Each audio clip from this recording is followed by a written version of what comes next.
আসসালামু আলাইকুম। আজকে আমি চিংড়ি মাছ দিয়ে তিতা পাটের শাক ভাজি করব। এখানে কিছু পরিমাণে শাক নিয়েছি, এগুলোকে হাতের সাহায্যে ছিঁড়ে ছিঁড়ে একদম মাঝখান থেকে চিড়ে নেব, এরকম কুচি কুচি করে নেব। দেখি বুঝতে পারছেন আমি শাকগুলো হাতের সাহায্যে কিভাবে ছিঁড়ে নিচ্ছি, এভাবেই ছিঁড়ে নিতে হবে।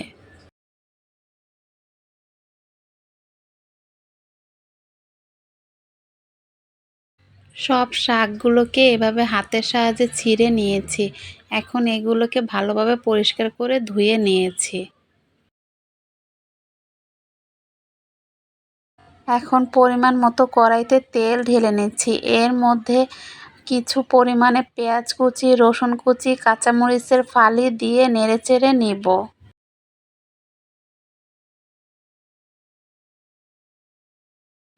এই তিতা পাটের শাক ভাজিতে একটু পেঁয়াজ মরিচ কুচি বেশি দিতে হয়, তাই একটু বেশি পরিমাণে দিবেন।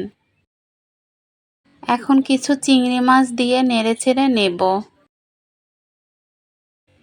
চিংড়ি মাছগুলো পেঁয়াজ রসুনের সাথে ভালোভাবে ভেজে নিতে হবে। পেঁয়াজটা যখন এরকম লাল হয়ে যাবে তখন পরিমাণ মতো লবণ আর সামান্য পরিমাণে একটু হলুদ দিয়ে নেড়েচেড়ে নেব। পেঁয়াজ রসুন ভাজা হয়ে গেলে এর মধ্যে এখন শাকগুলো দিয়ে দেব। শাকগুলো দিয়ে ভালোভাবে নেড়েচেড়ে নেব।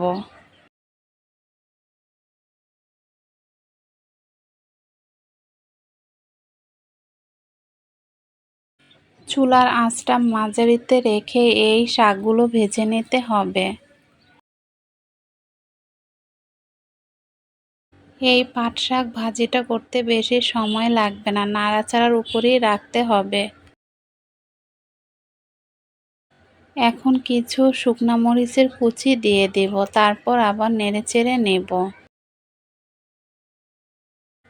এভাবে করে পাট শাক ভাজি করলে পাট শাক ভাজিটা অনেক মজার হয়, একটু তিতাও লাগে না, ঝালের পরিমাণটা একটু বেশি দিতে হয়। এতক্ষণ পর্যন্ত আমার ভিডিওটি দেখার জন্য সবাইকে অসংখ্য ধন্যবাদ।